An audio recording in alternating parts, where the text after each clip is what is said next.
3, 2, 1, go. All right, today we are talking about Dark Knight's Metal, the omnibus version of this story, even though I have also read it as single issues in the past. I'll talk about that in a moment. For now, though, let's talk about the concept of this story. So, you've heard of the multiverse. Well, it turns out there's also a dark multiverse, which, as the name implies, ain't all that great. It's evil. And, well, that dark multiverse is coming for our DC heroes, trying to plunge their world into darkness. And to make things all the more interesting, Batman plus some very special metals are the conduit that the dark multiverse is using for its attack. And oh yeah, to make it even more interesting, we get to meet multiple evil Batmen from the dark multiverse along the way. Okay, I think that'll do it for the concept. All right, so my thoughts about the story.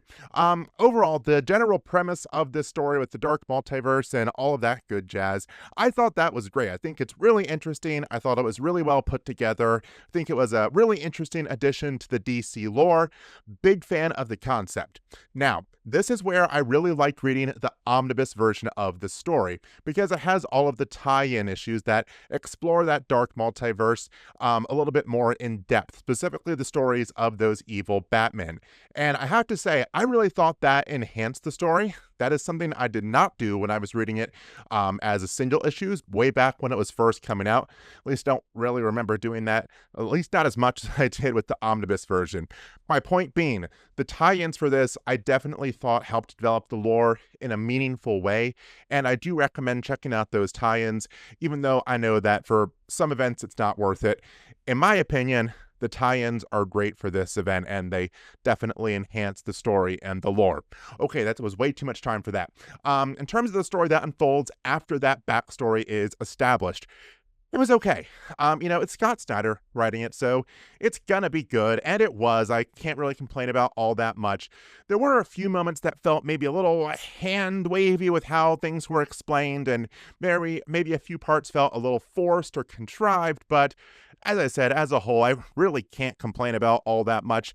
It was a solid story. Not my favorite from Snyder by any means, but still pretty good. The art was headed up by Greg Capullo.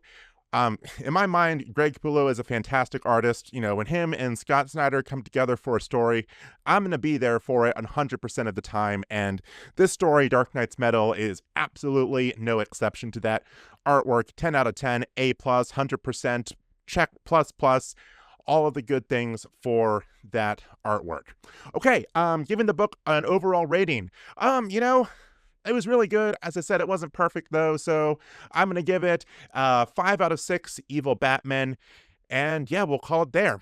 So, the time, of course. Wow, 3:11. That was really bad. This will be a 2-minute review. Oof. All right, well, I'll tell you what, I had a lot to say about this book, and I'm happy that I got it out, because I really did enjoy this story, and I do recommend it if it's not part of your collection yet, and you're a DC fan. You should change that. You should definitely make this part of your collection. But let me know your thoughts. Do you agree with me? Did you like the book? Let me know down in the comments and why you liked the book. Did you not like the book? Let me know why. Did you think the book was just okay? Let me know why down in the comments. And I think that's all I have for today. So I will see you next time.